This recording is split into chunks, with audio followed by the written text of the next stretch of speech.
The death of Claudius. Suetonius reports. Towards the end of his life, Claudius displayed some obvious signs that he regretted his marriage to Agrippina and his adoption of Nero. For example, Claudius oversaw a trial where a woman was condemned for adultery. The following day, some of his freedmen expressed their approval for the verdict.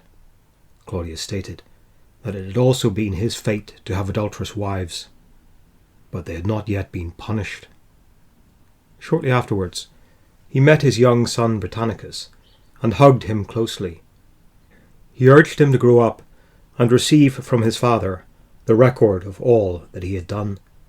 He added in Greek, "He who dealt the wound will soon heal it." Then he expressed his intention to give Britannicus the toga of manhood. Britannicus was still young and immature, but he had the stature to wear an adult toga. Claudius added the comment, "At last, the Roman people will have a genuine Caesar." Not long afterwards, Claudius also revised his will and had it verified with the seals of the imperial magistrates. But before he could proceed any further, his plans were interrupted by Agrippina. Her behaviour suggested a guilty subterfuge. She had been accused of many crimes by informers. It is the general belief that Claudius was poisoned, but it is not known when it was done or by whom. Some say that it was his taster, the eunuch Haliotos, as Claudius was banqueting in the citadel with the priests. Others claim that Claudius was poisoned at a family dinner by Agrippina, who personally served a drug to him in a dish made from mushrooms, his favourite food. Reports also differ regarding the events that followed. Many say that as soon as Claudius swallowed the poison, he lost the power to speak.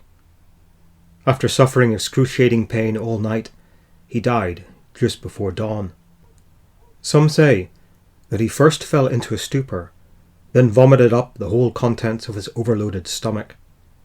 He was therefore given a second dose of the poison, perhaps in a gruel. This was given to him under the pretense that he had to be revitalized with food due to his exhausted condition. Alternatively, the poison might have been delivered in a syringe, along with the treatment given for overconsumption, which would have made him expel more from his body through vomiting or evacuating his bowels. His death was kept quiet until all the arrangements were made about the succession. Accordingly, vows were offered for his safety, as if he remained ill. To maintain this farce, the imperial court kept bringing in comic actors under pretense that Claudius had asked to be entertained by their performances. Claudius died on the third day before the Ides of October, in the consulship of Marcellus and Aviola. He was 64 years old, and it was the 14th year of his reign. He was buried with full imperial pomp, and enrolled among the gods. This was an honour neglected, and finally annulled by Nero, but it was later restored to him by the Emperor Vespasian.